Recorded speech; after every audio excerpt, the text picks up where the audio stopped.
This is our once a month Sunday afternoon gathering for the folks who don't watch football as much as other folks, and for people who are in Europe and care nothing about American football, but like to go to bed at a reasonable hour. So we schedule this at 2:00 Eastern time so that folks in Europe can join and not, have to join us at 3 a.m. their time.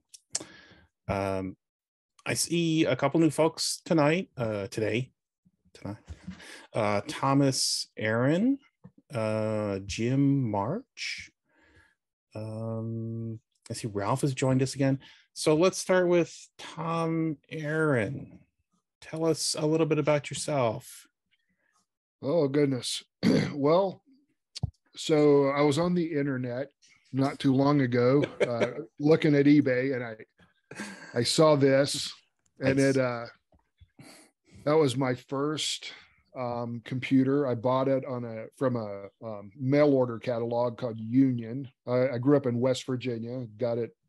That's where I lived. And my mom used to get this Union catalog. And so I saw that and got excited about it and ordered it, started learning to program with it. And I mean, I probably got 3/4 through the book. And by the time I got that far, the Commodore 64 came out and I got that. And so that's really what I learned the most on, but still have like the Sinclair still has a sentimental value to me. Let's see from there, Tom, I have a question for you. Were you able to get a Commodore 64 at the time when you could trade in one of your computers and get like some money off of it? I mean, I understand a lot of people trade. You can trade in a Timex. Yeah, there was a time when you could make money.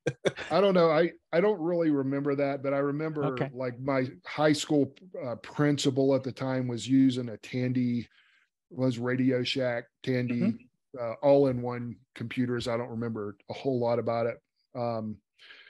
But anyway, then time went on, joined the military, became a calibration specialist. And then I got stationed at White Sands Missile Range near the end of my term. And they put me with a group there that had absolutely nothing to do with my MOS. And so I had nothing to do. And I was always asking them what they wanted me to do. So they gave me a book on Fortran and put me in front of a computer and told me to learn that. So I fiddled with that and never did anything really productive. Got out, time went on. Eventually I became a Linux tech support engineer for a company that, if you're into Linux, you might know who they are, called System 76. They build Linux desktop servers, laptops, that sort of thing. So I did that for 6 years. Then I became a hunting dog trainer, and I've been doing that for 13 years. I'm a bow hunter, a hunting dog trainer. That said, I'm always fiddling with tech stuff, and I got into programming with Lisp, Common Lisp, not too long ago. And I had this idea. I'm actually getting pretty decent at it. I've built some software with it that analyzes my website for SEO quality, and so I go in and kind of tweak my website with that. But use Emacs. I've been using Emacs for quite a long time. And we'll see. Anyway, I got this idea that I might like to make an interpreter written in Lisp that and try to sort of reproduce the Timex Sinclair BASIC just for the fun of it, because why not? I mean, I don't think it'd be useful for much, but it'd be a fun project, and maybe try to get it to the point where I could borrow some of the old magazines they used to have where you could key in the code for different programs and try to get my interpreter to where it's compatible enough with Sinclair BASIC that you could run a good portion of those programs. But anyway, I'm just saw this idea group online. Tom, we'd be like, if you were to make that work, you'd be programming the language in Lisp, and then you'd be running under a Linux system or something like that. No, I don't use Linux anymore. Another thing that I do is I'm actually, I do a lot of photography, and there's just nothing in Linux that's useful for photography. The best stuff in Linux is crap for photography. So I ended up going back to Windows. I see. But anyway, I forget what the question was. But it would. In the end, your interpreter so you'd have to like simulate the resolution and all that if you wanted it to actually be able to run. I mean, you might be able to like have text-based stuff, but like if you're going to do any of the high definition ZX81 graphical resolutions, you'd have to simulate that in some way. Yeah. So I just finished writing a Python interop library for Lisp that allows me to basically call Python libraries. And I was thinking I could call Tkinter and make actually a simulated television screen, if you will, with X amount of columns and rows and all that, and use that to sort of create the graphics. I have definitely thought that the graphics would be probably for me the hardest part of it. But I think there's ways to do it. Well, it sounds fun. I'm impressed. I would argue that you are working in the rich tradition of Timex Sinclair masochists, especially going with the Lisp. Yeah. But isn't going out to Python from Lisp a little bit of cheating? I mean, shouldn't you do everything in Lisp? Nah, I'm not a purist. I do what works. Well, you also run out of parentheses, don't you? I mean, there's a lifetime supply. Yeah, no, I do whatever works. I'm not a purist by any stretch of the imagination. Well, and David, I bet he's using a real keyboard too, man. I bet he is. Well, I don't have any plastic membrane keyboards to use, so.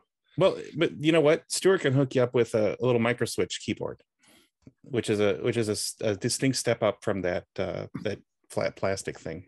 That's actually one thing that hit me. I kind of reviewed a couple of the videos that the YouTube videos from previous meetings, and the majority of people in here are way, way smarter with the hardware side of things than I am. Like I wouldn't know how to do a tenth of the stuff you guys talk about, and I don't really tinker with the hardware side anymore. The working as a tech support engineer sort of cured me of that. So right now I kind of program for making little tools for myself, and it's kind of like a little bit of a creative outlet for me. So very cool. Very cool. Thank you for joining us, Tom. I hope you come back. Hope you stick around. We don't drive you off. Jim March. You there, Jim? Yeah, I'm here. So give us your origin story. The short version, right? Sure. Well, I'm here because I went up in my attic and I found this old box, 2 boxes actually, full of Timex Sinclair junk stuff, all good, solid gold stuff. Yeah, I got involved. I bought the Timex Sinclair when it was a kit. I saw it advertised as Scientific American. Oh yeah, for $99, and bought the kit. And I got involved. I ended up writing a book, the Timex Sinclair Users Encyclopedia, which is, I see it's on your website there. Yeah, so you were involved in Timelines, right? In what? Timelines? Were you on the West Coast? Yeah. I was in EBSUG, East-based Zilog Users Group. Yeah. Some of your stuff was published in the yeah, right. Yeah, the EBSUG. Some of your stuff was published in the Timelines newsletter, which I just recently scanned and indexed. And Adam, Adam just said you made my day, which is true. I love coming across people whose names I have seen multiple times. Yeah. Well, I was very involved. I loved. So I started programming in 1967. Whoa. First language I had to learn was QuickTran, a variant of Fortran, on a remote computer with punch tape. And we were an experiment. I was in junior high school. I was in 8th grade, and they were going to see if kids could understand this complicated thing called computers. Within 6 weeks, we knew more than the teacher did. And we ended up dominating. I also learned the Olivetti 101, if anybody remembers that. Wow. The first desktop computer. Yeah. I've read about it. 128 instructions. Holy mackerel. Anyway, so I got into computers really early.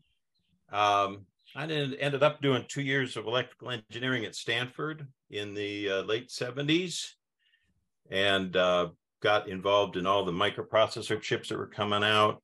The Z80 was always my favorite. And hold on, I got to send a message away here. So I was really right there at the epicenter for computers. And I was strongly recruited into the industry, but I grew up as a Vietnam War protester. I was just like into everything political, and living with computers was anathema to my purpose in life. So I ran away. Computers ended up paying for everything in my life. I mean, I spent my summers doing computer programming. I spent I ended up getting hired because I knew computer programming, but I started with QuickTran, and I've made a list of over 40 languages that I've had to learn over the years. Right now, Python is my favorite language, mainly because of all the libraries available. I'm a Linux guy because I'm 100% open source support. I hate Microsoft. I hate Apple. And so I did a lot. I've got a master's. Do you love Timex? Do you love Timex? Huh? Do you love Timex? Do I love Timex? Of course, it's my first love. Okay, just checking. How can I, like, I never forget the first time, that's like, wow. So, yeah. So anyway, and I haven't done much with it. The reason I'm here is pretty much because I got this box of stuff I don't know what to do with, and I hate to throw it away. I've been in contact with somebody over in England who said they were interested, and then I found that there's people in the United States. I'm in North Carolina, so don't know what to do with this box of stuff. But I thought maybe if there was an interest, I would actually go, get the box at some point and catalog it or photograph it or do something and tell you. I bet David's not interested. So well, okay. So you know what? let me just set something. I'm not a collector, but I like to. My goal is to preserve all the stuff, as it were. The books, the magazines. Anything that I can scan and put on the internet. As a matter of fact, I have a bunch of discs that I need to send to Joe, who's on this meeting on Monday, so that he can try to extract the data from them. And we're going to try to preserve the contents of those discs and put those on the internet. And, there are just tons and tons of programs that folks wrote for the 1000, for the 2068 and sold that, who knows where they are, if there's anything left. And, whenever I see something, I try to get a hold of it and then preserve it and then set it free back in the world if possible, because I don't need to fill my house up with crap. I got enough. Yeah, I noticed Archive is also now taking in all kinds of programs. I haven't looked at their Timex Sinclair ZX81 catalog, but I probably have 100 programs. Okay, all on cassette tape that may have all not work anymore. I mean, they're almost 50 years old now, and I have a 64K RAM extension board. I have a VisiCalc or whatever it was called. The ViewCalc extension board, huh? The Memotech calculator thing. Yeah. Okay. I have a bunch of stuff, and so, and I also found about 10 copies of my book. Oh, nice. Pristine.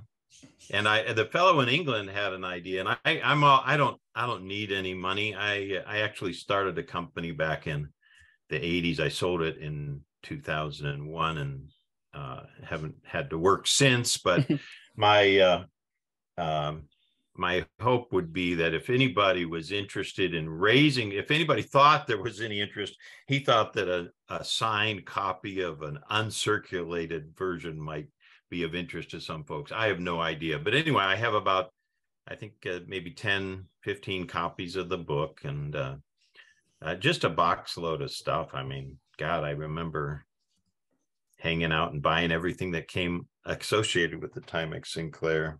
Even have a 2068, got that when it came out. The book came out about like a month before they announced that they're discontinuing the Timex Sinclair. So I got to see it on the bookshelves for about a month. So who published your book, Jim? Well, it's a place called the Book Company. I was actually contracted by Gary Phillips. Gary Phillips was a guy who went to all the users groups, I think just the Bay Area, and found an author for each of the computers. He wrote all the generic entries in this user's encyclopedia, which he then duplicated in about 10 different books. You know, the IBM PC Users Encyclopedia, the Trash 80 Users Encyclopedia, all those different ones. And he found me at an EBSUG meeting or in Timelines, I don't know. But anyway, he came to me and said, "Hey, you interested in writing the specific entries for the Timex Sinclair?" And I said, "Sure." And so this is you, right? The User's Encyclopedia? Yeah. All right, let me see what else I have for you. So that's the book, David, that I got from the library recently through an ILL, but I couldn't scan it because it was library book. Yeah, exactly. Yeah, you could take apart one. I could get you a copy you could scan and put in the public domain. It's actually not mine to put there, but I'm sure it's lapsed at this point. But I have a copy that we could put up. That'd be great, Jim. Did you join the groups.io list yet? We have a TS 2068 list on groups.io. It's kind of like the old Yahoo group. Nope. Okay. Doesn't. Okay. What is that? I mean, is there a link for that, or is it part of this group? What is that? I will. Yeah. I'll put it in the chat here real quick. But it is an email list where we chat back and forth. There it is. Let's just get the link. And some folks, stumble across that. Some folks come across the website. I like to encourage people to go and sign up to that list and, have email conversations there because it gets preserved versus if it goes into my email, it's just me, it's like, I'll save it for a bit, but then it gets lost. Jim, the best forum for selling, for finding homes for used Timex Sinclair equipment is eBay. I sell stuff from the 80s there, including probably a dozen copies of books. And I've tried Amazon, but no, eBay is where people look for, this kind of legacy thing. And whether it's your TS 2068 or whatever, if you made it, without much work, you could put it up there. Or if you want me, we could work something out. I could put it up there as long as you give David first dibs on anything unusual as far as documentation code that you might want to scan. Yeah, but I regularly find homes for thing, and that's where I think most of the people here who found something probably found it on eBay, right? Yeah. Yeah, it's the #1 place because you're selling old things and used, and eBay does an excellent job at trust, developing trust amongst buyers and sellers with the feedback rating. I think that's why they're definitely leading. Stewart, could you give Jim an idea of who you are? Because you might be thinking, well, who doesn't know about eBay? But tell them how you sell your stuff and who doesn't know about Stewart? Well, right. I know. Well, in 1983, I started Zebra Systems in New York City to support Timex Sinclair computers, and I made a few primitive boards, a text-to-speech board, just joystick adapter, and I kept that business going for, I don't know, some 5 years. And although, I mean, I still have Zebra systems, but I mean, as focused on Timex things, it went for a few years and then actually got kept alive by morphing into other computers. We did things for the Radio Shack color computer. And I had experience from a prior job at buying things at auctions cheap, and I had a lot of free storage space. So when the booksellers went out of business, I would buy the book. You know, the deal would be you could have the book for 10 cents, but you have to take 2,000. You have to take the pallet of them. Right. And I happened, my prior job had forklift trucks and loading docks and hadn't used the space. So I would just have it delivered to my prior boss, who I was on terms on. And anyway, so, and one very odd thing is I used to buy and sell those kits to technical schools. I hardly remember trying to sell them to individuals, but I would buy them from Sinclair and sell them to technical schools. And then I couldn't get them anymore. They stopped using it. And in 1988, a guy in England asked me if I would like to buy 3,200 of them at a good price. So I bought them, and then I had none of those tech schools would take them anymore. They had found something else to teach with, you know. So I had to sit on them until, well, the internet helped getting in, you know, I discovered there's some people in Germany and England, and I sold a very few. But the real thing that got me out of a jam, paying to store those things in a garage, was eBay got invented, and in 1999 it started selling them. So it was like kind of a trust fund for 20 years. Every year I would sell something. And the last ones are still being sold, you know, but the last one I sold for like $400. I mean, back then I was selling them for 30, I think. And it somehow creeped up over 20 years. I'm lucky that there's a few people on the planet as crazy as this group. That's all right. I resemble that remark. Yeah. But I do get letters. I get letters, you know, from people, you know. I would get a letter that would say something like, I built one of these kits when I was 15, and I'm buying one now so that when my 5-year-old granddaughter is old enough, I'm going to build one with her. Nice. So anyway, if you want to chat, I can give you my contact information, but I know where where that would get recycled. You could just throw it on eBay with as a lot or 2 lots or something like that. I would, and there are buyers, you know, it'll get recycled. Or if you know somebody in your own neighborhood, you know, who likes to sell on eBay, they'll put it up for you. Right. You know, and you know, either take the money, give it to a charity, make money, whatever. Yeah, I just as soon support you folks. I don't care. So we'll figure out a way. I'll join that whatever you called it, your IO group. Yeah. And get on the email list, and then we can go from there. I have a 5 1/4 drive for my Timex Sinclair.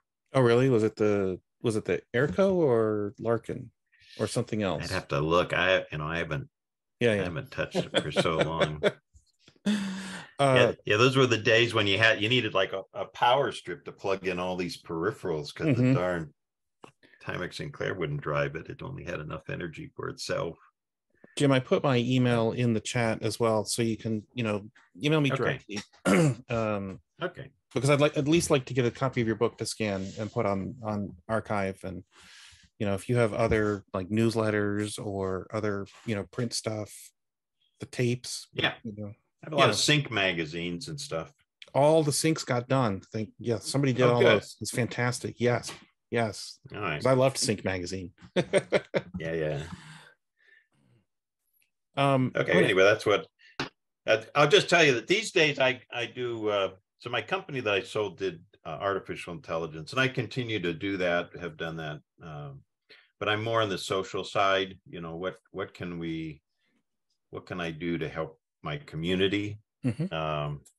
So I've spent a lot of time developing social software and things that can help people navigate the web, and anything that can contribute positively to my community is more. So I've been involved with something called Code for America for about 4 or 5 years now. Oh, cool. Doing projects that help people connect with government better. And but anyway, I love my AI. You know, it's amazing. I get to play with all the stuff that comes out of Python, and it's like, oh my God, with 10 lines of code, I can do my own deep learning system, you know, holy crap. Anyway. Very cool. Very cool. Jim, this is great. Like Adam said, you made my day. Awesome. Hey, Chris, I see there's a Chris on an iPhone. Oh, Chris is busy. Okay. But Chris did ask in the chat about something that he could continue to program in Z80 machine code on. And Chris, my suggestion is ZSORX or Fuse, which are both emulators for the ZX Spectrum and the ZX81 and Timex 1000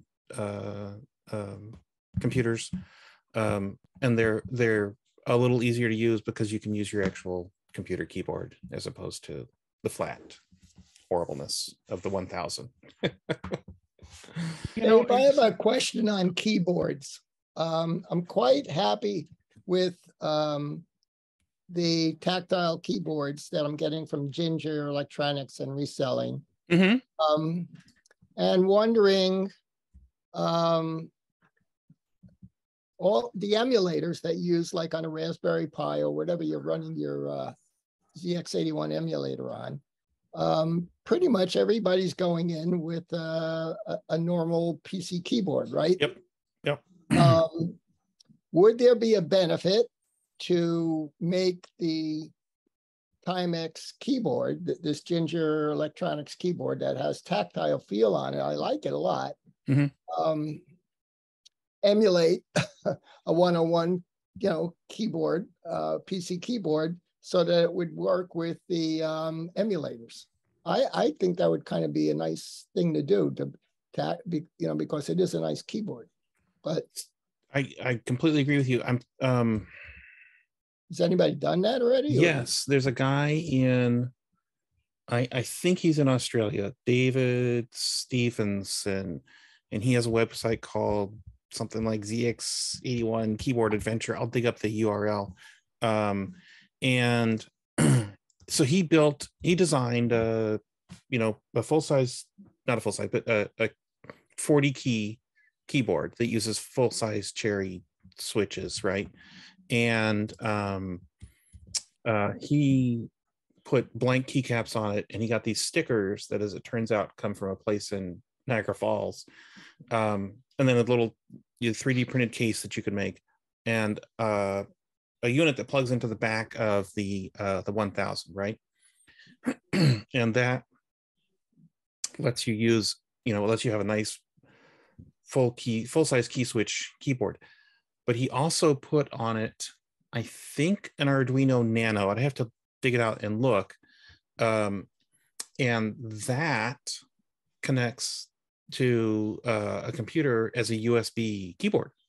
So that's what you would need is, something. Well, that's the way you would do it. You'd get a Leonardo or some kind of his is small. I believe it's a Nano, because it's it's one of the little tiny ones with that plugs into a dip style socket instead of other things plugging into it, right?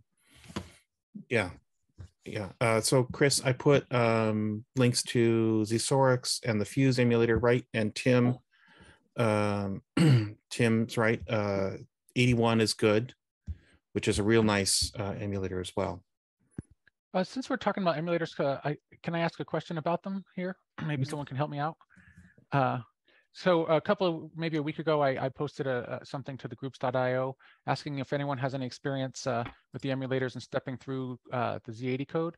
I didn't get a response, but I was hoping that maybe someone here has done that, and which emulator would work best for that, because I don't care which emulator I use. Just whichever one is going to work the best for that situation. Anybody? I think, Adam, let me just do a real quick Google here, because the one that has the worst documentation, the most powerful one, is the one that also has all these features. Yeah. I'm just it looks like it might do single stepping, Zilog. Okay, let's see. I'll give it a try and see what I can come up with this week. Okay. Just to try it, even if it's just stepping, because I want to step through the code for Qbert, and yeah, it'd be perfect for that if you could Uh-huh. single step through and see what's going on. Yeah, absolutely. Thanks, David. So I have one more person that I want to interrogate. That's Johnny Red, who's joining us from Portugal, right? Yes. Is that right? Yes. Yes, Portugal. And you have this website that's been around for a gazillion More years? than 20 years. 20 years, it looks like. This page was last updated March 4th, 2003. I'm going to pop this up just so folks can see this. But we were talking about the disk drive systems, the Timex, the disk drive systems that Timex Portugal made, what, in the mid-ish 80s, maybe 85, 86. Okay. And Stewart imported those and sold them as the Zebra system. Yeah. Yep. And a guy up in, I want to say in Rhode Island or something, English Microsystems also imported them and sold them. But yeah, your site has been around since forever. Yeah. And if you want to know, all sorts of interesting things about, especially about the Portuguese machines, that's the place to go. Yep. And so my question for you was, are you aware of any documentation for the file format on those Timex Portugal disks? The file or the disk structure? Well, we know what the sector size is, and how many sectors, but the first couple sectors are used for the directory, right? No. It's a different kind of format, as every disk format on DOS operating system boots the system, because it uses the three first tracks of the disk contains the system, but you can't access it unless you use machine code to access those sectors and tracks. Okay. The fourth track is the directory, and the rest of the tracks are the data. Though these on the 140K disk. You can also format the 80-track disk, but it's not documented. I think it's not even on the user manual that uses a similar structure.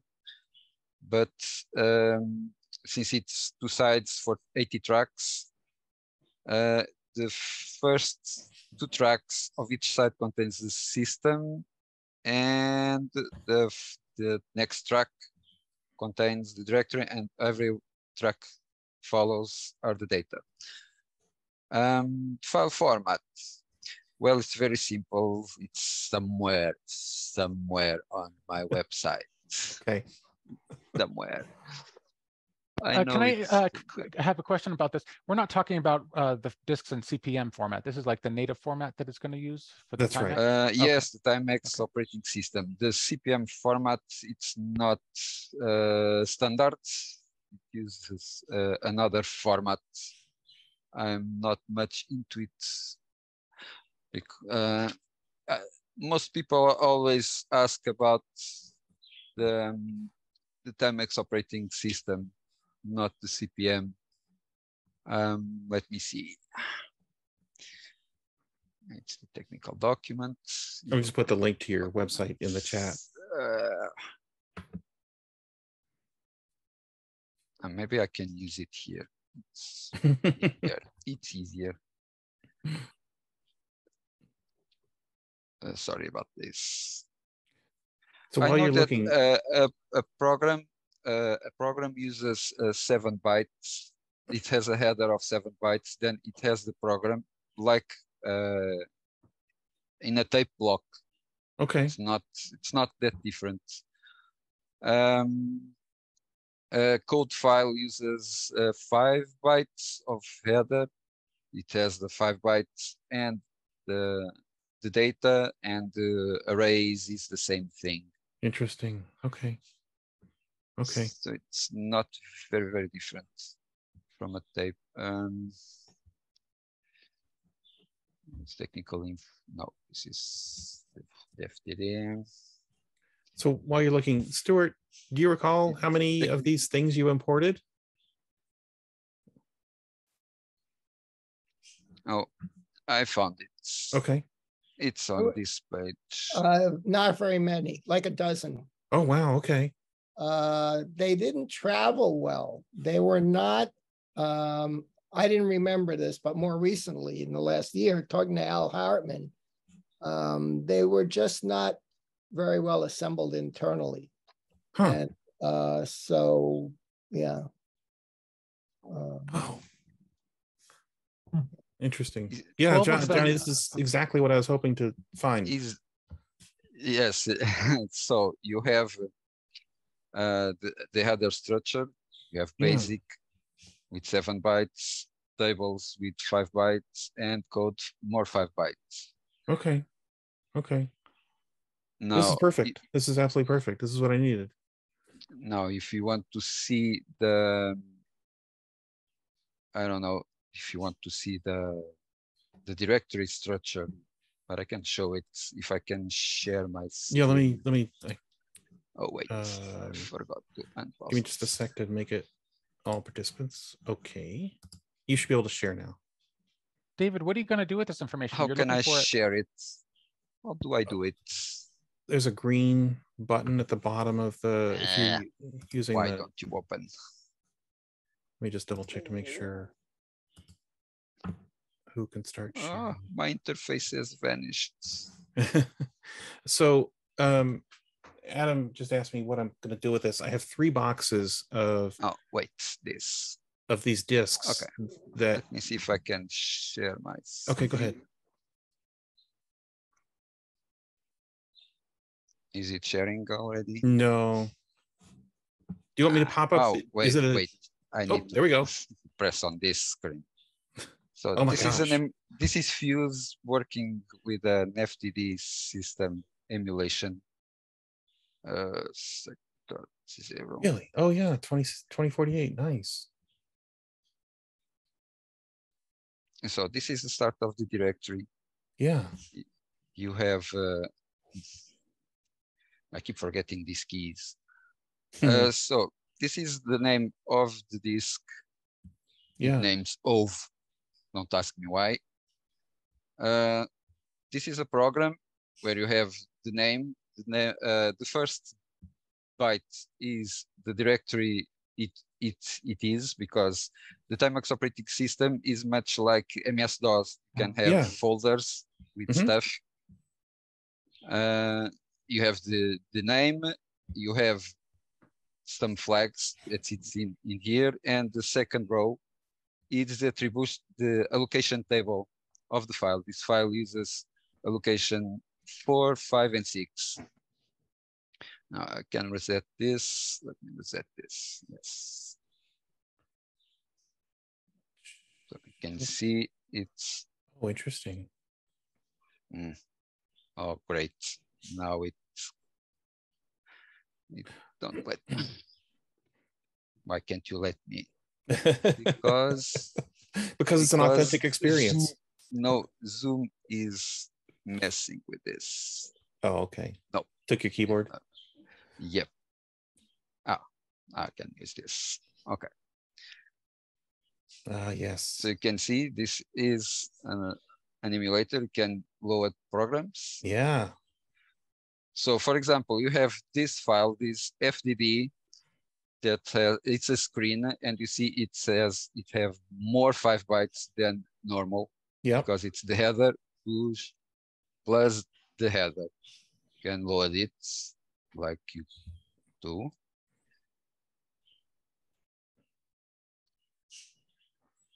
Now let me put down. And it loaded a screen. It's a screen. Oh, neat. I don't know if you use this or you have any knowledge about it. I don't. And actually, I was going to ask you, what is the file format for the disks?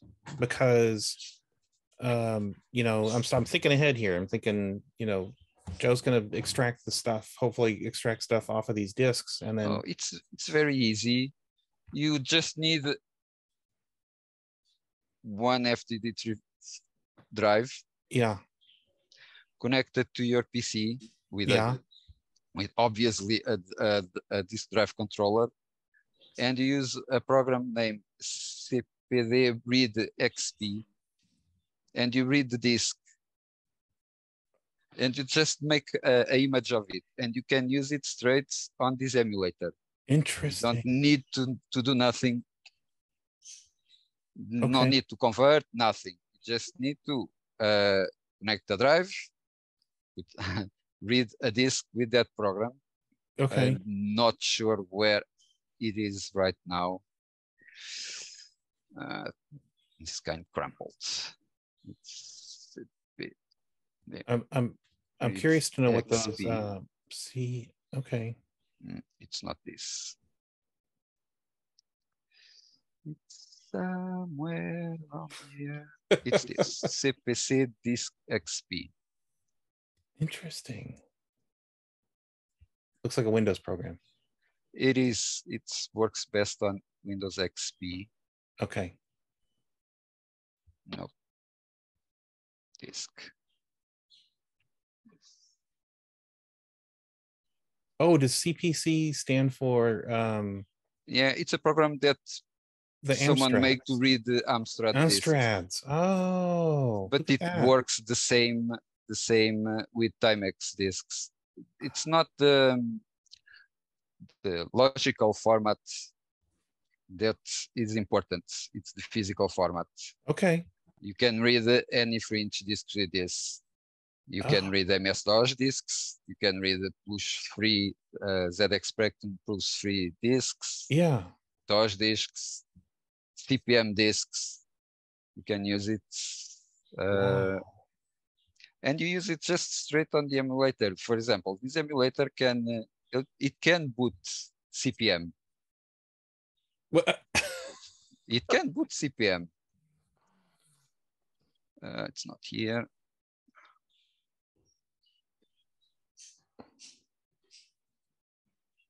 I've never actually messed around with the disks on the Timex because I've, you know, I mean, I know I can use the emulation to do it, but it's I'm gonna list this disk because it's the emulator. You need an emulator to run CPM on a computer, or you use the Timex Terminal 3000. Okay. I'm going to. This is an auto start. It's going to start. Wow. Yeah, this takes me back. Stewart, I had one of these things. Now you have I had the 3. Now you have to insert the CPM disk. This disk. And you have to reset. And there's I'll be darned. So it automatically goes in the 68 column mode. Is that what I'm seeing? Yes. Yeah. If you use the Timex Terminal 3000, it works in 80 columns. Sadly, we are not yet able to use it in 80 columns because there are software made for 80 columns. For example, this one can use drive P. You can use all 4 drives. The system supports 4 drives. You can use all of them. Wow. Even with CPM disks. where is it?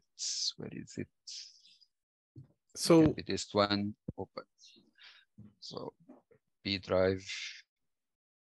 Oops.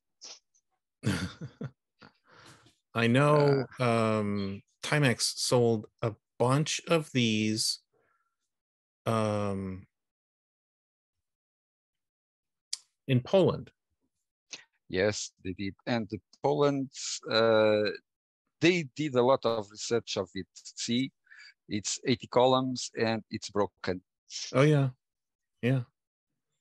This would appear right. This 20 columns should be appeared by, but it doesn't. It's a bit broken. Wow. And you can use CPM programs with this without the physical system. The Polish people did a lot. They had a really good magazine called BASIC. They published discs with programs. Some programs, it's like this. Probably never seen it. You can count on us not having seen a lot of things. Well, let me, because I'm a little, well, more than a little ignorant. I'm completely ignorant of the scene there. They had the Timex computer, like the TC48 and the TC they had the 48, they have the 68, and they made another version called the Unipol computer 2086. Yeah.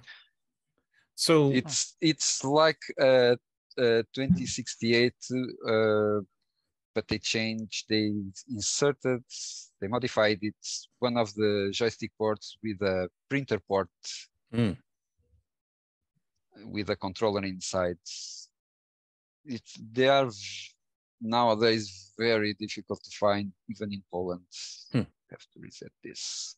So Adam, one of the things that I learned was when Sinclair sold, the name and the rights to his computers to Amstrad, Timex somehow retained rights to sell stuff to, it's not entirely clear to me, other countries. And so they took advantage of that. And not a couple weeks after the sale of Sinclair to Amstrad, Timex, that was in like 86, right? Was that 86? Was it 86? Yeah, I think around then. They announced this huge deal to sell hundreds of thousands of 2068s to Poland and tens of thousands of the disk drive systems. And this is a big deal because this is before the fall, right before in 89. It wasn't. Yeah. Wow. Yeah. No, by the Unipol computer was made in 86. So they continued to use them by the 90s. Yeah. They say they used them by the 90s. Yeah. So this is a program made by the Polish. It is a program that can map your disk. Oh my gosh. Oh wow. It's like a Norton Disk Doctor for anyone who remembers using it in MS-DOS. Yeah. It checks all the sectors on the disk and marks bad ones. Wow. That is insane. And they're not an equivalent. Sorry, go ahead. They did a lot of programs. The BASIC magazine published a disc with programs. I have several. This was on a cover disk? This program was on a cover disk? Yes, it was. Wow. On Poland. So David, was there an equivalent kind of sector editor or for in English and available from like Zebra Systems or something? Yeah, as a matter of fact, I have the first program I was using is a sector editor. You can edit the sectors. Cool. There was a guy in Ohio named Mowgli, like the movie character, who wrote a sector editor for I believe it was for the Airco disk system. I'm going to double check about that.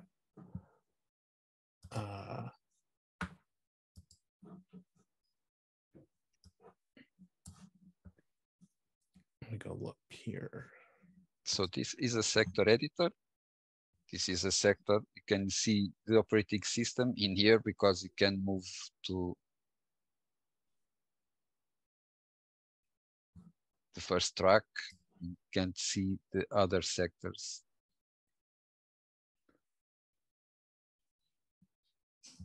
You can move. You can change if you want to change. So this is basically the system. That is so You can see here all some messages. Oh, you can see create, read, corrupted. Wow, that's crazy. David, will this help you? I guess. Oh my God, will it ever? Yes. Yeah. Okay. This is perfect. This is fantastic. Well, for someone who don't know the system, this is perfect to try. You only have to find a disk image. Yeah. Yeah. With the operating system, and you can save. And you can save everything. It's like the system is completely transparent for the computer itself. The computer doesn't know it exists. It's not like the micro drives that eats memory from the computer. This is completely transparent. Computer doesn't know it sees. It only makes the syntax check. It doesn't understand it. Passes to the little interface ROM, and the ROM deals with it. That's really fantastic. It's I didn't knew it when I first got my 2048. I didn't have this. Yeah. I only found it like 10 years after. I already didn't use it. I use it PCs and Apples and Apple Macintosh. And I start digging around the internet, and there is nothing. That's why the idea of my website. Yeah. There was nothing. I met Jack Boatwright, the Polish people. Jack sent me a lot of stuff from America. He sent me 1,000. I think he sent me a part of an AR system, but just the cartridge, not controller. He sent me lots of newsletters also, but you already scanned them. You already scanned them. Yeah, right. Time design, a lot of stuff. I didn't knew. My Timex Sinclair 1500. That's what you call it, isn't it? The small one with the little gray one. Spectrum case. I found one in Portugal and found out they were made in Portugal. Most of these sites, it's like I would love to find the GeoCities pages, because I started doing this in the GeoCities, and my website was like 4 or 5 pages about Timex stuff. And my first website was also on GeoCities, and that's the loss of time too. It's too bad. I mean, it's not really too bad. It's just, it would be nostalgic for me to see my Valley Alley website there. Me too. Since it had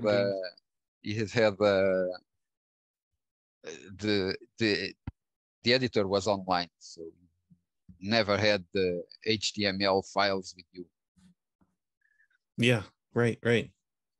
I think so I was limited at first. It was either to 1 megabyte or 5 megabytes for the whole website. Yeah, it was like that. It was pretty very small. very little space. Yeah. Pictures would have to be very tiny. Yeah. So it won't fit. And we liked it that way, didn't we, Johnny? It was the only way. It was like 1 megabyte. YouTube. When YouTube appeared, you could only upload 100 megabyte files. Right. Now you can upload gigabyte files. Yes. But with 100, you have to reduce the size of the video like half of VGA resolution. So just to upload it. And by the time it was the same with pictures on websites. Well, thank you. Thank you, Johnny. Have you any other question? I can point you to another page that it's not linked, because I don't know if you know, my website is going to move to the Lord ZX Museum. Yeah, that's right. Because I've been working with João. Yeah. We have, thankfully, support from the Timex engineers in Portugal. Nice. We have a ton of documentation. We still have to read and process everything.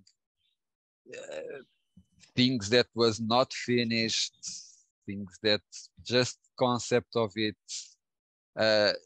Timex in USA died. Yep. In Portugal, we keep going. We try to extend that technology a bit further, but then the IBM PC started to gain a lot of momentum, and Amstrad bought Sinclair, and things died a bit. So it's this page here. Not sure if you want to ask anything else. Oh, are you sharing your screen? Because I turned it off for a minute. Oh, no. I'm going to give you the link of it. Put it in the chat. Okay, cool. Yeah. That's good, because the chat gets saved when just find it on this mess of this. So, Adam, I don't know if you're paying attention to your email, but Jeff sent a screen capture of the debug window for 81. So 81 can do what you're asking for. Oh, I'll check the single stepping and stuff. Let's see. Oh, this I found it. I'm going to put this on the chat. So this is a web page full of information about the FDD and the Timex operating system that the Polish made. And I translated it to English. It has errors, and I'm still trying to find them. Okay. I know it have errors, but it's a lot of this is taking. You take some time to chew everything here. Yes. You have how the little interface works, how the system works, how does it do the calls.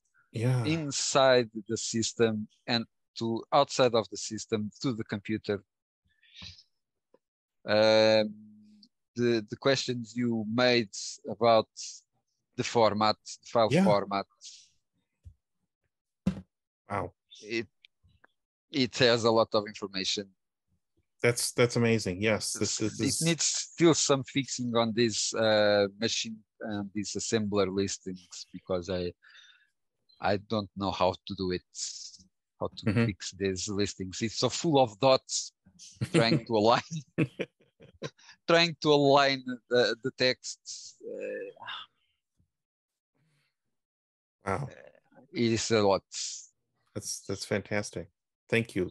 Oh my God, I'm this is fantastic. It has some errors. I know it has some errors. I already detect some, but I still have not fixed them. Well, I'll tell you, you just did. You read this and you probably know everything about it. Like almost everything is in there, unless you want to use CPM. Right. That's cool. I'm not worried about CPM. Cool. Well, it was another direction. Timex was trying to go into more business. Not all the 3-box system can run CPM, because most of them only have 16K of RAM. Yeah. Only the 3000 have the 64K that enables you to run CPM. Right. Very built in. Yeah. Very Yeah. cool. Some of the 3-box units have 64K, but you have to be very lucky to find one. Right. Right. Not sure if Zebra ever sold one with 64K. Yeah, I think because the system is very modular. The 3000 units, the first units were basically the 3-box units with the upgraded RAM. Same controller, same disk drives, same power supply, but on one box only. So you can find one, but probably very rare. Right. Thank you, Johnny. This has been absolutely fantastic. Also, not sure if you ever seen a Timex Terminal 3000. Only pictures on your website. I have one. Let me get it. So, once Johnny gets back and shows us the 3000, let's have a look. So this is one. Oh, look at that. Probably. That is really cool. I'm not actually sure what I'm looking at. What is that? This is a terminal keyboard for the FDD 3000 to use CPM. This only uses CPM. So it only has the FDD 3000, the controller cable connection. Oh, look at that. Okay. I haven't seen one of those in a long time. Have nothing else. Nothing in the back. Nothing. So just this connection. This receives power from the FDD. So is it just a keyboard, or is it an actual? Is there a terminal? It's actually a computer inside. Inside, okay. Yes, okay. It's actually a computer inside. It has 16K of RAM. It has the CPU. The ULA from Timex, a Z80, a beeper. It has a beeper. It's basically a computer, but it's powered by the disk system. The video is sent through the disk system. It's only a pass-through. Oh, so the video is generated on that box? On this box. I'll be darned. Because the disk system doesn't have a video circuit. Right. Okay. Wow. This is very kind of professional keyboard. Yeah. Looks fantastic. It can't possibly be better than the 2068's keyboard. Come on. Right. That's impossible. It's better. It's better. It's full keys, like an IBM computer. Wow, that's amazing. That's amazing. Thank you, Johnny. I love David, it. You're going to start talking soon about your updates to the website. Is that right? Well, yeah, there's a couple of things, but I want to actually, you know what? I want to do my updates later and see if there's topics that other folks want to talk about. One of the things that we talked about at our meeting on Monday was trying to get to the point where we could burn our own EPROMs. And so I have a question or two around that I'm hoping maybe Tim, or somebody else can help out with. But Adam, how about you? Did you have an agenda? Well, not really. I've been kind of doing other things. I did want to say I did get my backbit cart on Friday, or I had my backbit cart. I got the adapter so I can use it with the 2068. Did you try it yet? I tried it last night. The cart wouldn't fit in because the resistor pack was in the way, but Jeff informed me I could just move over the resistor pack a little bit, and I did that. And then the cart works, but I think I'm having some issues with power. So kind of like I have the issue with the Sinclair one, when I turn it on, like it only works sometimes. Oh, okay. So I think I do. Carl Miles did give me a new power adapter. Okay. That should work. So I think I just have to try that now. I only tried it about 15 minutes before the meeting. So I was like, I'm going to make this work before the meeting. This is going to work. But no, it didn't. But I did get it. So, and I actually got one for the ZX81, even though I don't have a ZX81, but who knows what's in the future. You'll be getting one soon, I bet. Yeah. So that, and let's see, like I said, I've updated Qbert and not updated, excuse me. I never did figure out how to get the joystick routines to work, but I really made my way through the code, and I should have post what I've got. It's not commented yet, but I did a lot more to it. I'm not sure why still, but it's fun. So yeah, that's exactly right. I mean, don't question, because then you'll just right. Yeah, that's about, I think, all I've got. Okay. So I'm gonna see who else wants to jump in. I know we have some pretty active folks. This is Jeff Kuhlman, and okay, I just want to kind of give you guys an update on where I am as far as this whole dock cartridge adventure. One, just kind of the history you're talking about, reliving our 80s experiences. Well, I saw Weird Al in concert a week and a half ago, and one of the songs is When I Was Your Age. And while everybody was talking, I kept thinking, man, in the 80s, when we were going through all this stuff, all the newness of it, just going through the computers. So I appreciate the group. Secondly, I think it was Tim H. Somebody was telling me about PowerShell to use to kind of do verification on file formats of binary files. So what I've done with PowerShell is created like an empty dock cartridge, populated it with the Variable header, the Timex Sinclair 2068 header, put the basic program in there using was it ZMakeBase? Yeah. Is that the program? Yeah. To create the binary, put it in there, and then do the auto start. So I've got all that kind of going through, creating the file, using Fuse to launch the dock cartridge. And right now I'm working on the Z80 part, because somebody was mentioning how easy it is to just, one of the limitation of BASIC being so slow when you run it from cartridge. And so I'm trying to get back into Z80, but I haven't done Z80 in like 30 years. So it's kind of a slow process, but I'm using that Ocean soft. I think it's called Z80 IDE. Oh, yeah. So I was kind of interested in what Adam was talking as far as single stepping. But again, my ultimate goal is kind of get back into retro computing. Well, Jeff, what was it you just said? You're using Ocean? Is that what you said? It's OSHON. I'm putting the link in the chat. Yep. Oh yeah, I don't know what you're referring to. I guess I'll check it out. My Windows 7 PC that I kind of use for retro computing, it's corrupted beyond belief. It's slower than snot. So there's like a freeware Z80 emulator that you can single step and has an assembler and disassembler. But man, my Explorer goes up to 99% and the whole computer locks up. Well, this Ocean soft is written in like VB6, real low on resources, and it gives you virtual ports and video memory. And again, I'd like to, one of these days I'll be smart enough to actually program the Jupyter Ace too.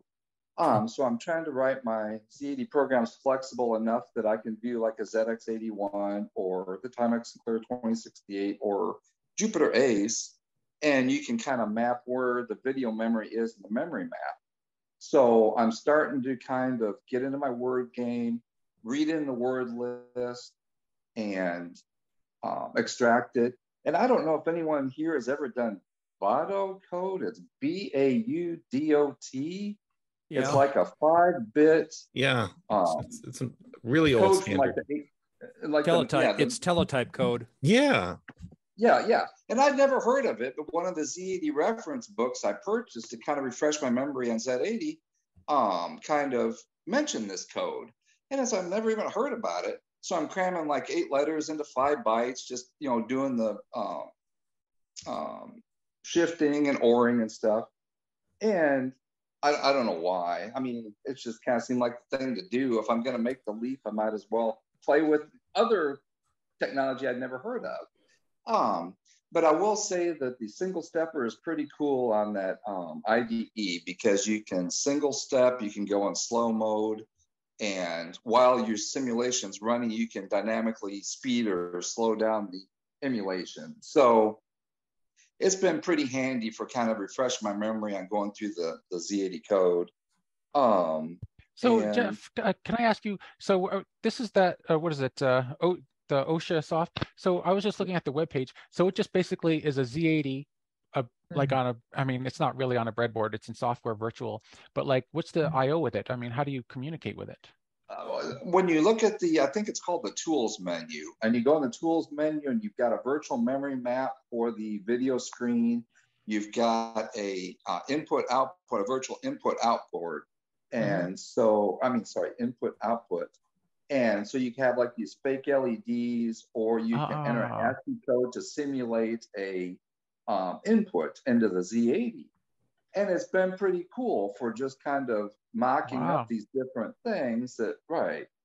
So it's that been sounds pretty fun. handy. I bet Ingo would like that too. So I was just gonna jump in because I just built another board for my single board, or not my single board, but for my computer that adds 4 parallel ports to my computer, but it's not emulation, it's real hardware. Yeah. Very cool. But I don't want to take away from you, Jeff, but I do want to ask Ingo, what did you use to do it? Is it a bunch of 8255s, or are you just like I actually I sourced some actual Z80 PIO chips. Oh boy, okay. Whoa. And I've got them. Oh, look at that. I could probably share my screen and give you guys a better shot of it. But yeah, I've been experimenting with the Sinclair keyboard, and I want to be able to enhance it more by putting a key buffer on it, right? Yeah.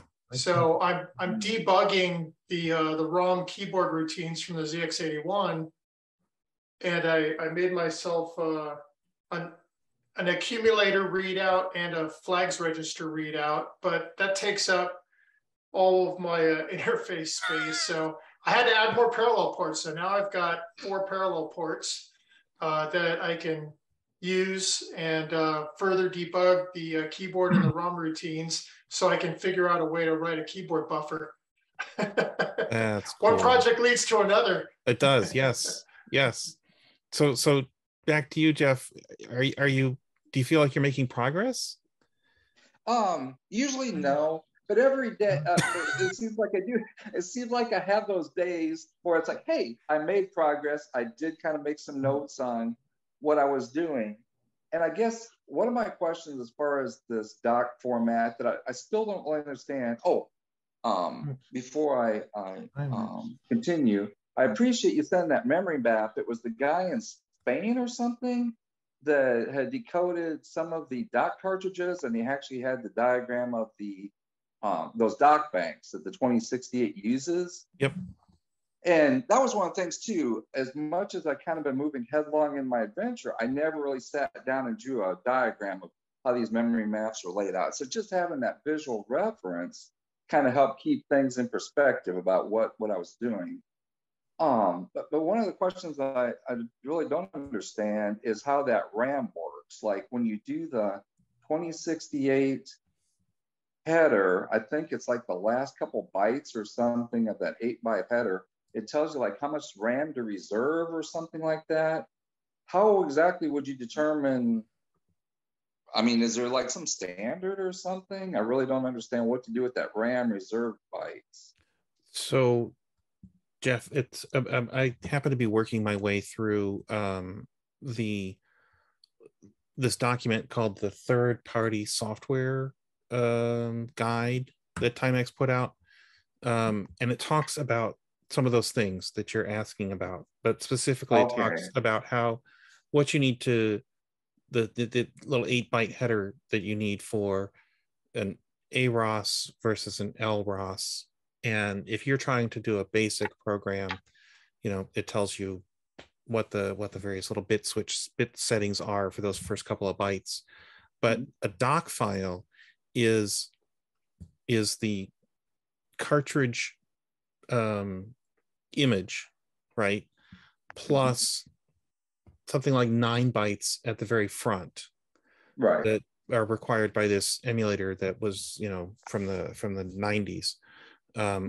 So if you're downloading a doc file off the internet, the first thing you got to do in order to make it a cartridgeable, something you burn to an EEPROM and then run, is take those 9 bytes off the very front.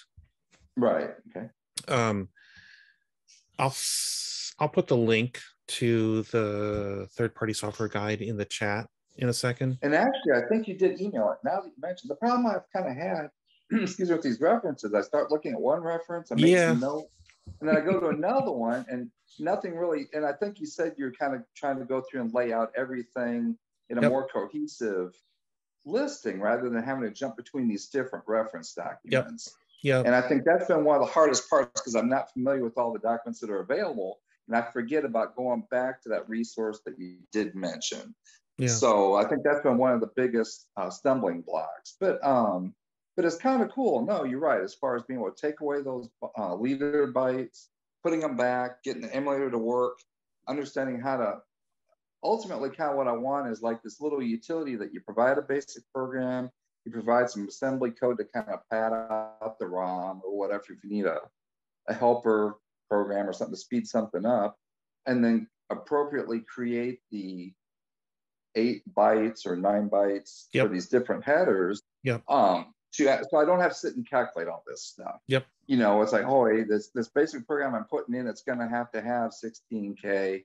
Allocate the 16K up above. The application would sit there and kind of plug in the values for the headers. Yep. So it's been kind of neat. I mean, when I actually see things kind of work. So. You and I are on the same page in terms of, an end goal here. In terms of trying to figure out a way to make this process easier. And this is what Adam was bringing up last week was, making this process, part of it's rediscovery, right?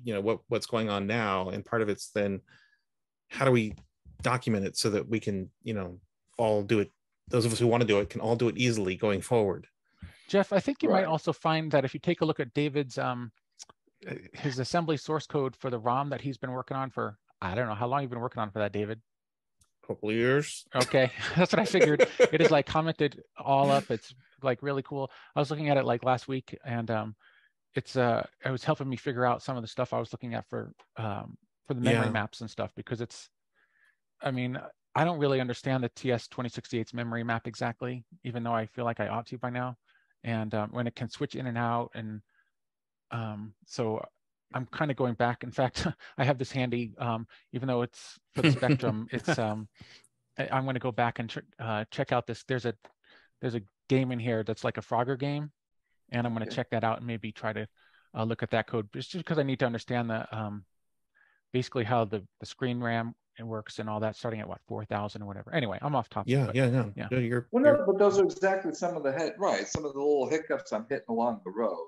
Mm-hmm. And then lastly, I know this is off topic, but again, when I'm going through these different resources, somebody like a couple meetings ago had mentioned that they thought at one time Timex had envisioned a MIDI port kind of being used as far as one of the joystick ports or something like that. And I was reading that you change one configuration bit of the ULA or the chip or whatever that does the IO, and you can make the joystick ports inputs. Yes. Okay. So was there ever anything really provided to give you like a DA digital to analog input for like a steering wheel or a accelerator or something for any game that actually could, I don't know, use some of that power as far as using the input?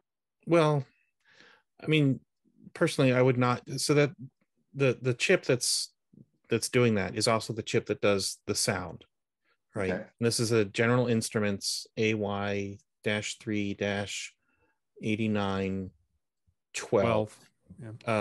And it has, in addition to its ability to do sound, it has one 8-bit port on it. The 12 has one. The 10 has two. Okay, thank you. I knew you'd know that, Jeff. And so that 8-bit port is used for the joysticks. Okay. And you can the 89 these there's 3 or 4 models of this chip, but the data sheet for this thing is all over the internet. And making it switch between input and output is merely just a matter of writing to the right register and say, but it's already an input if it's in joystick mode, but you can switch it. You could drive stuff theoretically through the joystick ports, but there's no real reason to, because you have the expansion bus. And to your question about did anybody make an A to D converter? Yeah, Stewart did. He made a to D converter that he sold with the Koala Pad. Okay. I don't know if you remember the Koala Pad. Mm-hmm. I think that it was the color computer version of the Koala Pad, just based on the connectors that I remember it had. But he made one with, it had two inputs, one for X and one for Y. And did it go through one ADD converter? Did you just multiplex? Yeah, it was an ADC08, which was a very popular chip back then, an 8-channel. Yeah. We really addressed 2, but with the connectors for joysticks, or for the Koala Pad. But yeah, if you use the connections, you could input 8 different ports. It decoded 8 different ports. Okay. Did you do any buffering between the bus and the or did you just put the ADC directly on the bus? No, I didn't buffer it. I just decoded addresses. Okay. Two jelly bean chips to decode some address, and that was about it. Yeah. Yep. Do you happen to remember what that address was? Because believe it or not, I was digging through boxes of some stuff that I bought. No. And I found one of those interfaces. Oh, I have I don't know if it's scanned anywhere, but I have the manual for that, and I can email it to you, or if it hasn't already been scanned, I can scan it and send the scan to David, and he could post it. And then you'd have the manual with some sample code. That would be great. Yes, please. Yeah, because just reading that thing, I went, Stewart was talking about this. Yeah. Well, and Stewart, you used to put the schematics for some of your stuff in some of your manuals. Oh yeah. Yeah. I think all the stuff, I don't know, but that one, yeah. Well, they weren't very complicated. Right. But it doesn't. But yeah, I tried to do that. Yeah. So it had, that one actually had a reproduction of the data sheet for the A to D, plus I think it had the schematic, but it certainly had sample code, so it had to port. Yeah. Cool. Very cool. I don't have a Koala Pad left. I couldn't find one recently. I do have a bunch of the old things that I made, and I will get around to testing them, find out what works, and getting I'll get you all the documentation on David's website. Yeah. I have a new project to talk about that is really Tim Horner's. Let's hear about New Zealand. He had to get up early to join this. I've learned the math to convert from Brooklyn, New York time to New Zealand. I flip the AM to PM and add 5 hours. So if we're 2 in the afternoon, take 2 in the morning, add 5 hours, he would have had to be 7 a.m. to join us this morning. Oh my God, is that right, Tim? Yeah. So at any rate, I've is it Monday or Sunday? Oh, and it's the next day. He's ahead of us. So it's Monday there. So we're getting a Monday morning, hopefully not distracting him from his work week, I guess. But I intentionally left this discussion of his project that I'm working to document and playing with towards the end of your 2-hour session, so that maybe if this happens again, he won't feel he should be getting up at 7 a.m. and get out of pajamas to join us. So my intention would be, I think this is going to come up for at least a couple of subsequent sessions. I had expressed like a year ago to David this idea of interfacing Alphacom and TS2040 printers to something else other than the Timex computers, to driving it from an Arduino or Raspberry Pi, whatever people are playing, hobbyists are playing with today. Plus the reverse, which is if you understand that printer interface, you could then interface the Timex to something more modern, like those little receipt printers that you can get from Adafruit, or you could buy on AliExpress, etc. So anyway, so in New Zealand there, Tim's been working on it and has taken it very far. He sent me, we chatted after last, Zoom session, and he sent me his documentation, and I ordered some boards, some 5 boards, which quickly I assembled and plugged it and downloaded the software from Git, and it drove my 2040, my Alphacom printer just fine from an Arduino. In other words, hey, get me a 6-inch tuna too. He designed it in the form of a shield for an Uno for an Arduino Uno. So then I said, okay, well, I can now log data from an Arduino to an Alphacom printer. So I better come up with some data. So I just put a humidity temperature sensor and a real-time clock, okay, on an Arduino shield. You can get those boards for like $2 or something like that. But it didn't have any stacking headers. So it took me a few days to get stacking headers. So I haven't actually put it all together, but they will stack. The idea is this will go out of the Arduino and drive the printer just fine. And then the idea is it can stack, if you have stacking headers, which I now have on this board, I can stack a shield on it, which is a cheap thing. And I could use this to go out and log temperature or print receipts or anything you want.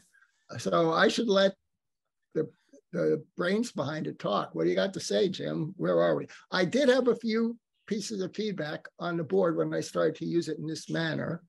I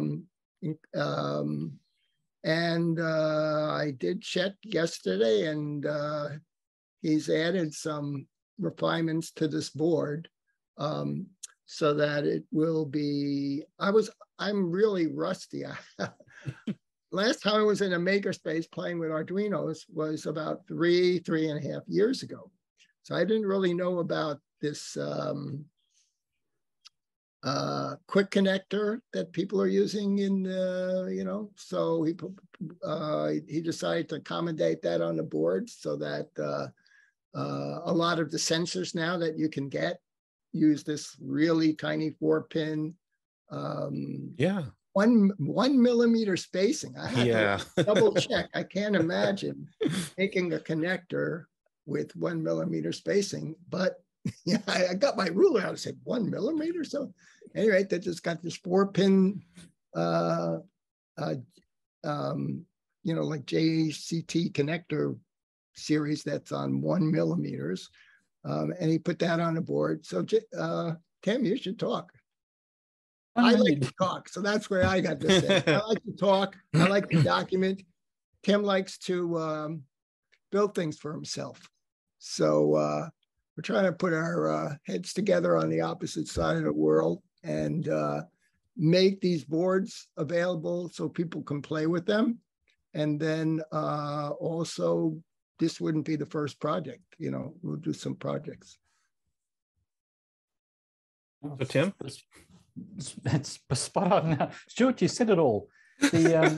No, seriously, Stuart's been great because I'm just noodling around and he's sort of looking like, how will this be useful? How can we tell people about it? How can we make it available? Everything beyond the sort of the just basic get it working. So it's been wonderful. The suggestions were excellent. The quick connector means that you can treat this like a printer from other devices. I'm working on making it emulate a serial printer. I think I showed on the thing. I did a printout of a screenshot. It pretends to be a dot matrix serial printer, so it should work on Linux and Windows. I'm printing from Windows. There's a few other things to sort of make it more useful. Have some examples. Tim, who was that handsome guy in that picture? Sorry, David, it's not a particularly, I just grabbed a shot, so I probably should have grabbed a better one than that. Okay. Yeah, I thought it seemed fitting. I made it my Facebook profile picture. So yeah, I mean, I've just gone through so much. I've gone through almost a roll of paper trying to get all this stuff right. So it's not like it comes easy. But yeah, so and like Stewart said, there's some other things in the works, but this is just part one. Right. And the goal is not just to have the board available, but we're both big fans of open source hardware. And for example, Adafruit as the kind of the ultimate example of making products that are good and then documenting in a way so that they're a learning experience as much as they are a product that does something. Even better, more of a learning experience than a product that does something, So the goal here is the software would be available on Git, and I'm learning from the software. His C coding is more advanced than mine. I might copy that kind of stuff out of a bunch of Arduino cookbooks I can see on a wall over there, but he's got some good coding practice, so you can learn from his coding practice. And I want to, we both recognize that the beauty of the Arduino or even the ATmega is all the libraries that are available so that you can do a lot very efficiently with a little of your time. And the majority of people don't actually read those libraries, but they are there. So we are going to have them available. I also have the thought that the best book I know of that describes the ZX81 hardware is the Ins and Outs book, the Timex Sinclair TS1000 ZX81, which I've sold many copies of and still have many copies left. And that book has some examples of doing I/O. Now they're dated. They used chips that were common in the 80s, the 8255, the ZIO, I guess, what is it, Z80, the IO? PIO, yeah. The parallel IO, yeah. But yeah, and the parallel peripheral interface chips, things like that, which are perfectly fine. It turns out you can get them without much difficulty on eBay, even if they're old refurbs or whatever. You can get reliable chips inexpensively. And I thought, I want to, so my goal, my personal goal is to make some boards spurred on by what Tim has done, and that are either exactly those designs, 4 or 5 examples they use, so that people can play with, they can take the book and use the examples and kind of learn more. And they can order the boards themselves or they can order them from me. The only downside of that, and it could be significant, is that a lot of those chips were pretty power hungry. Yeah. The ZX81 is already running hot. And there's not a lot of headroom in terms of milliamperes to pull off of that. Now, if you replace your regulator with a modern switching regulator in your ZX81, then you've got that headroom, and that solves that problem. So I haven't fully faced what direction I want to go in. Do I want to, use more modern, CMOS, lower power consumption chips, or do I want to actually go with those chips? Because, for example, the 8255, I discovered as I was going to, put that on there, has an entire book available on 8255 applications that if a person cared to, they could read it, and go through the examples. And the important lessons are, I guess, for somebody who hasn't played with hardware that much or hasn't thought about it too much, even if they played with an Arduino, you can solidly get used to the idea of tri-state and buffering things and and most importantly, the handshake. In other words, it's a good reason to get into Z80 code on the ZX81 and understand that, okay, I'm going to look at the printer and the printer is going to tell me, when it needs more data. I have, so that little handshakes and the use of whether you use flip-flops or whatever, I think there's a lot for somebody to learn there. So anyway, that's the goals: open source, inexpensive stuff. Very cool. A question for you, Stewart. Yep. For those of us who believe sanity is optional, where can we find printers that would be compatible with Tim's interface? Well, people, I see them regularly. Well, I see them regularly on eBay. I sell new ones, but I sell them for $100. They're new and I have maybe 10 of them left and they'll be gone. But I see Timex and Alphacom printers regularly going on eBay for, well, there's a guy now who has 4 new ones, never opened, TS2040s for $50 a piece, brand new.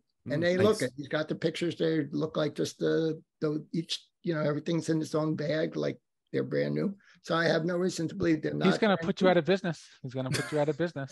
Yeah, if we find too many people who have 4 new ones unopened. But the most common thing is that you see people selling these things for $35, $50 a piece, but they say untested. And those people don't know that if you actually plug it in, there's a self-test, and it could be testing it. But it will self-test if they just plug it in, but they don't know, because it's usually somebody gave it to them. It was in an attic. Nobody knows how to test it anymore. So you could, if you see one for sale for like $35 and shipping, so maybe it'll cost you $55 and you want a printer, I'd suggest if it says untested, you ask the seller if they would please test it for you. Or you can just gamble. It's up to you if you're a gambler or not. So that's what I would say about that. But I just think there's a lot out there that people have in the attic, and maybe there'll be a reason why somebody will go get the printer, because they're playing with Arduinos and Raspberry Pis now. Yeah. Now the bigger thing than the printer interface, I mean, that was the project I was interested in, I have to say. But what I think will be the most interesting thing is, if you think about it now, the whole world is optimized in terms of sensors with SPI and I2C interface sensors, pretty much, right? The best way to get that connected to a ZX81 or the other Timex computers is if you have a bridge to like an Arduino, then the Arduino has A to D and gets you A to D. It gets you SPI, I2C. It gets you everything on a, like, whether it's an Uno or the chip or any of the series. So having a good bridge, I think, between the Timex computer and an Arduino with good very clear documentation. Here's some code on the Arduino side. Here's some code on the Timex side. This is how you do something that needs handshake. Here's how you would do only output. Here's inward. Here's something that needs a handshake. I think if that is well documented, so the board that is more exciting is the one that goes on the Timex and goes either directly to an Arduino. The trick there is you don't want miscoding on the Arduino side to put a pin and output fighting your bus, right? So I haven't thought that through. I mean, I didn't even know that you could do that safely if you know what you're coding. Evidently you can, because Tim has another project where he's done it. So he goes right out without buffer chips between a Timex computer or a Timex clone to an Arduino and without buffer chips. So I haven't decided whether for a hobbyist, a version of a board with a buffer that's almost fail-safe and you can't run into the situation where they fight each other. But I think you get more people play. After all, the Timex gets you a keyboard, gets you a display, yeah. You know, basically, I think it'd be cute for people to, like have a little weather station, and your Timex is it's reading out, temperature. Stewart, I have you mentioned the weather station just now, and that was something people were doing actually even back then, right? Didn't people have like little setups where they were checking the weather and just checking what was going? Yeah. There's a story about a weather station that someone set up in, I want to say, North Carolina, running on a 2068, and it survived some massive storm that knocked out all these other weather stations, and this was the only one that provided data through that storm. I'll have to dig this up. It's in a newsletter somewhere, but yeah, it's craziness. Yeah. Stuart, so that's where we're going. As you were talking, I was thinking to myself, is there enough clearance under the expansion connector on the 2068 so that you could make a shield, an Arduino shield that would plug into, because the shield needs to stack on top. I've been thinking about this all morning. You have been? Okay. I've been thinking all morning about the different ways. I think the answer is no. I was going to look at that, but I was on the subway thinking, I'm sitting there on the subway, I'm thinking about, okay, how do I make a flexible ribbon cable? Yeah. That comes out of the back of the Timex, actually. Let me grab one. So for those of you who don't know that. Can I interrupt? Yeah, go ahead. Yeah, we're talking the same, mismatch in height. It's the same concept of the Timex FTD. Similar. It's the same concept because the Timex FTD is a computer. The Timex computer is another computer. There are two computers connected on a bus.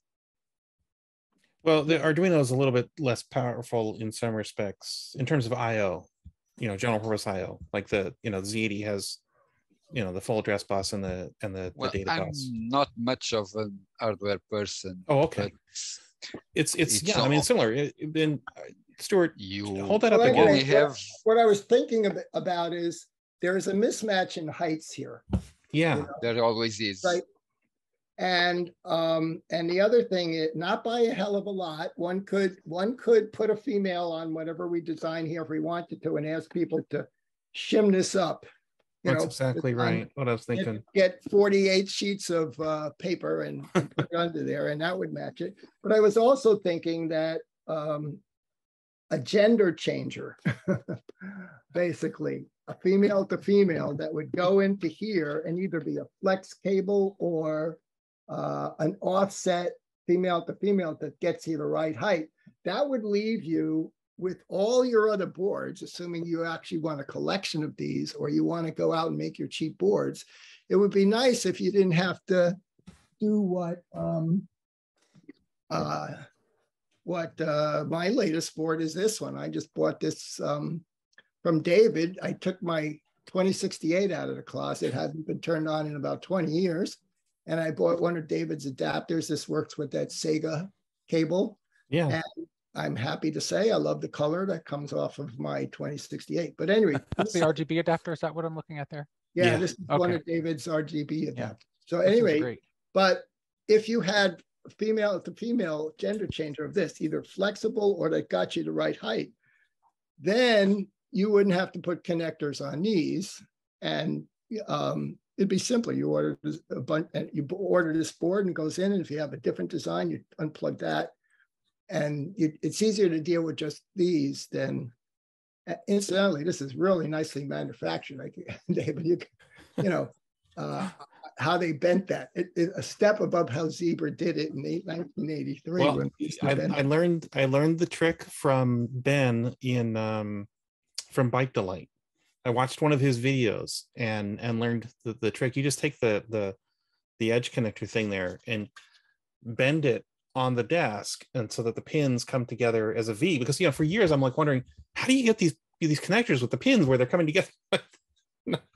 Not realizing that Do you have a degreaser? No, I know I should get one though. Yes.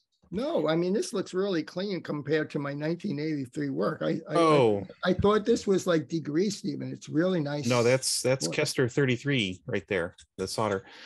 Stewart, here's another option, which is go right angle. Yeah, so I used to do that. Yeah, I used to do that. Now you would need that, right, in order to use, because otherwise you're stuck with a ZX81 with like 1K or 2K of RAM, right? We're using that. Thing. Yeah. Right. Thing is, though, it would be fairly simple just to put a little decoding logic and a static RAM out there. Yep. Yeah. Well, yeah. Yeah. Or we could tough it out, and that's all the RAM we need. Well, if you have a Memotech, or you have a something with pass through that has pass through. Yeah. Gee, the Timex ones have pass through. No, that was the problem with the 1016, is it didn't pass through. It was it was the end of the chain.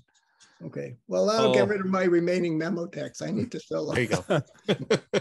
Well, and you can also become experienced with the RAM pack wobble dance. So, well, what I would recommend, on this website, I will probably support this with a website.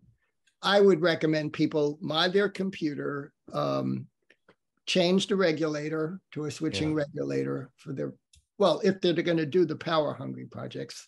And while they're at it, put the 16K in there, because that works so well. So, and actually, Stewart, that brings up a good point. I mean, I've seen plenty of schematics for, putting 16 or even 32K in your 1000, but I'm not aware of, a simple yank your, current 2K chip out and solder in something solution, like a little board that you could just do. Well, putting a chip in there, I did it. This summer was the beginning of getting towards the end of all my stuff. I've been repeating myself. And so one of the things I did this summer, I have somewhere between 50 and 100 ZX81s, I'd say. Some that were new, in boxes from Sinclair, channel 33. They came with the kits. I had opened a box of 33 that I thought was kits, and no, they weren't kits. They were all assembled. So I don't know what to do with those, but I'm thinking I will modify them. And then I had stuff from the repair center. So this summer, towards the end of the summer, I spent hours on my porch outside where the air is fresh and you don't smell solder fumes very well. They can just go anywhere. And I modified 10. I have like 10 working ZX81s where I changed the regulator. Yeah. And then, first I changed the RF. I took the RF modulators off and changed the video. Then I changed put 16K RAMs in there. And then I switched the regulators. I had the benefit of a vacuum solder sucker, not a hand one, but a pump. I forget what you call those. And of course, that's really, really useful with a little manual solder. Stuart, I don't know if you just noticed what was posted by Joe, but I was wondering, he posted a 32K upgrade. Joe, have you used this before? Are you there?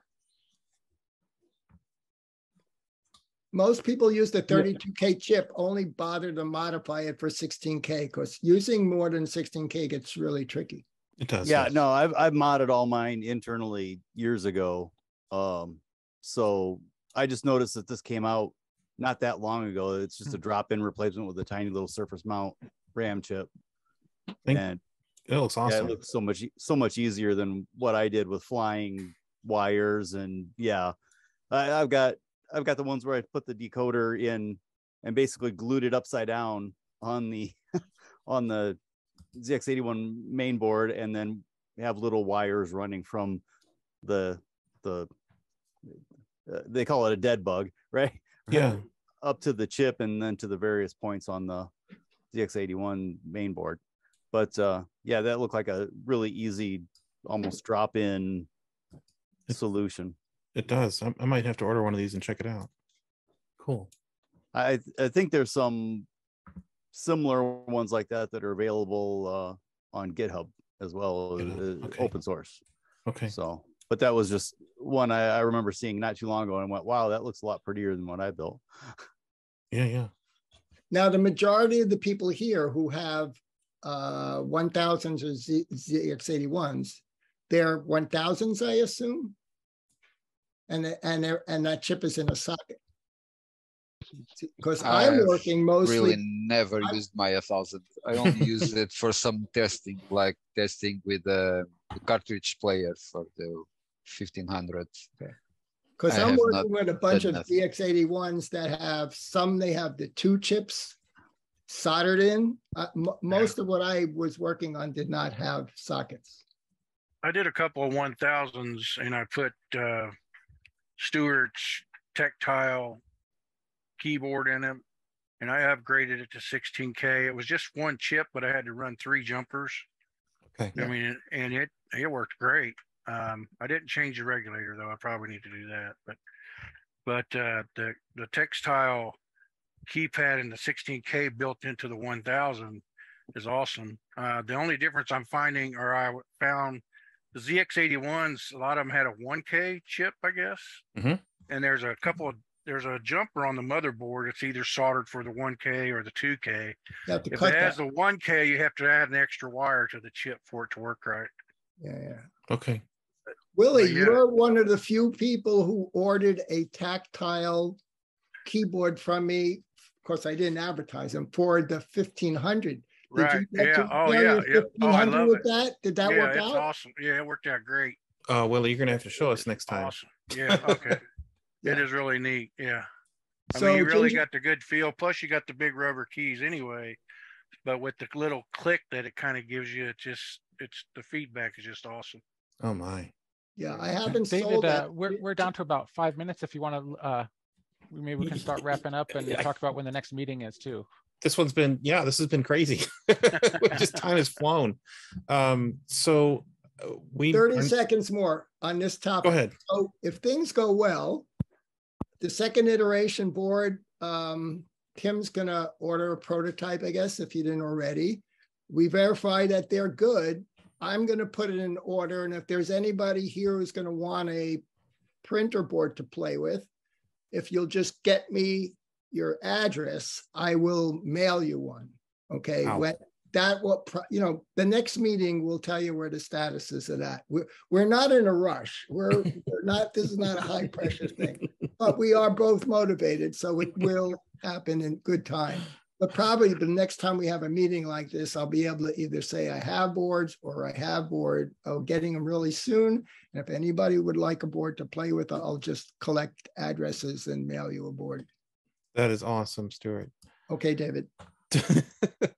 So our next meeting is Monday, November 7th at 9 p.m. because we do first Monday and third Sunday. It sounds like we're going to have a lot to talk about then too. Because we didn't even get to we talked a little bit with Jeff about the burning cartridges project, and we didn't get to hear from Jeff Burrell about his project. And my wife says that these things could be, if they went on for 3 hours, we'd still be talking.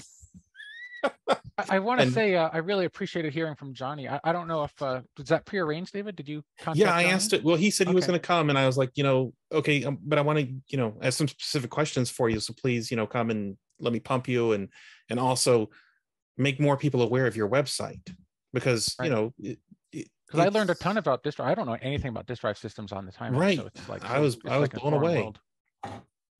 And I used to have one of those things. You did? So you did have one? Yeah, I had the FDD3, the 3 unit. The 3 boxes. Yep, and it was one of Stewart's. It was a Zebra imported one. The silver one. Yeah.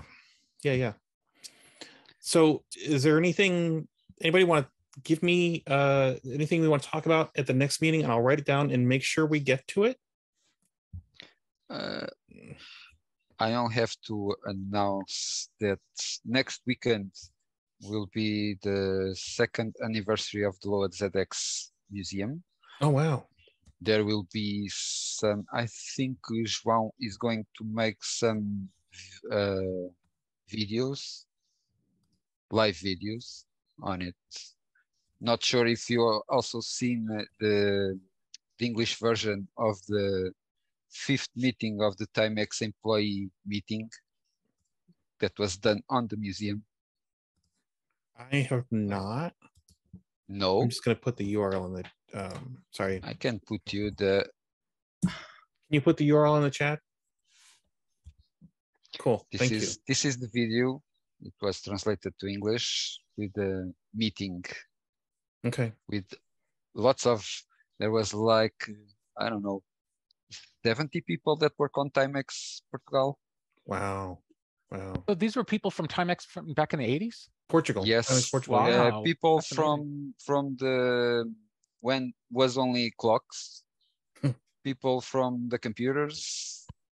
They have, most of them have never seen the museum. It was the first time they were like blown away with all the stuff we got on display. We shown them. Everyone here, we could have a field trip over there. Yeah, have right. a meeting there instead Will of on there be Zoom, food? okay? I don't know. You probably could contact João. Quite a ways. Contact João. Yes. He'll probably say yes.